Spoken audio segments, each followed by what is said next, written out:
क्या आपको पता है कि आपके गांव की मस्जिद, मदरसा, आपके गांव की कब्रिस्तान और ईदगाह के खिलाफ साजिश हो रही है और इस साजिश के लिए झूठ और एक घटिया प्रोपेगेंडा का सहारा लिया जा रहा है। हमने ये खूब सुना है कि इंडिया में वक्फ बोर्ड डिफेंस और रेलवे के बाद सबसे ज्यादा लैंड ओन करती है, जो कि 9,40,000 एकड़ जमीन है। कंट्री का तीसरा सबसे बड़ा जमीन का मालिक। रेलवे और सेना के बाद सबसे ज्यादा उसने जमीनों पे कब्जा कर लिया। इंडियन डिफेंस और इंडियन रेलवे के पास थर्ड लार्जेस्ट प्रॉपर्टी होल्डर है वक्फ board. The country's third largest landowner after the Indian Railways and also after our armed forces. सेना और रेलवे के बाद भारत में सबसे ज्यादा अगर जमीन किसी के पास है तो वो वक्फ बोर्ड है।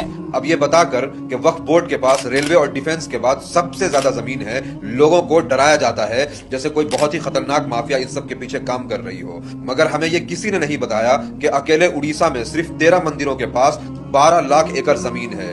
मतलब वक्फ का पूरे इंडिया में जितनी जमीन है उससे 40% ज्यादा अकेले उड़ीसा के 13 मंदिरों के पास जमीन है। और आगे देखिए, तमिलनाडु के मंदिरों के पास 4,78,000 एकड़ जमीन, आंध्र प्रदेश के पास 4 लाख एकड़ जमीन और तेलंगाना के मंदिरों के पास 87,000 एकड़ जमीन है। मतलब अगर उड़ीसा को हटा भी दें तो देश के सिर्फ 3 स्टेट के मंदिरों के पास वक्फ बोर्ड से ज्यादा जमीन है, जबकि 3 स्टेट के बाद अभी 25 स्टेट और 8 यूनियन टेरिटरीज का कैलकुलेशन बाकी है। तो सोचिए कि Waqf board third largest land owner है, ये झूठ और प्रोपेगेंडा कहां डस्टबिन में जाएगा?